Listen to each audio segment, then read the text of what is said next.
ఒకసారి పూర్వకాలంలో శ్రీరాముడు వనవాసానికి వెళ్ళినప్పుడు మహేంద్రగిరి పర్వతాలపై పాండవులు శివలింగాలను ప్రతిష్ఠించారని ప్రతీతి. అలాగే శ్రీలంకకు వెళ్లే మార్గంలో శ్రీకాకుళం జిల్లాలోని రావివలస దగ్గర కూడా పాండవులు శివలింగాలను ప్రతిష్ఠించారని చెప్పుకుంటారు.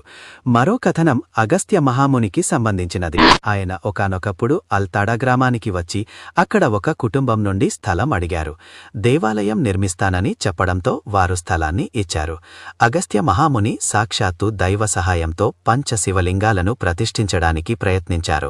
అయితే ప్రతిష్ఠ జరుగుతుండగా అగస్త్యముని మరియు దేవతలు మాయమైపోయారు. అప్పుడు ఆ 5వ శివలింగం కనిపించకుండా పోయింది. ఇప్పటికీ ఆ గ్రామంలో 4 శివలింగాలు స్వయంభూగా వెలిశాయని గ్రామస్తులు చుట్టుపక్కలవారు చెప్పుకుంటారు. అందుకే ఈ గుడిని శ్రీ ఉమా అగస్తీశ్వరాలయం మరియు చతుర్లింగేశ్వరాలయం అని కూడా పిలుస్తారు. ఇంకో ప్రత్యేకత కూడా ఉంది. ఎటువంటి కష్టాలు, బాధలు ఎదురైనా అక్కడ శివాలయంలో రుద్రాభిషేకం జరిపిస్తే శాంతి, ఆనందం, ఆరోగ్యం, ఐశ్వర్యం లభిస్తాయని, కష్టాలు, బాధలు తొలగిపోతాయని ప్రగాఢ నమ్మకం. అందుకే ఎటువంటి శుభకార్యానికైనా ముందు లేదా తర్వాత కుటుంబ సమేతంగా రుద్రాభిషేకం చేయించుకుంటారు.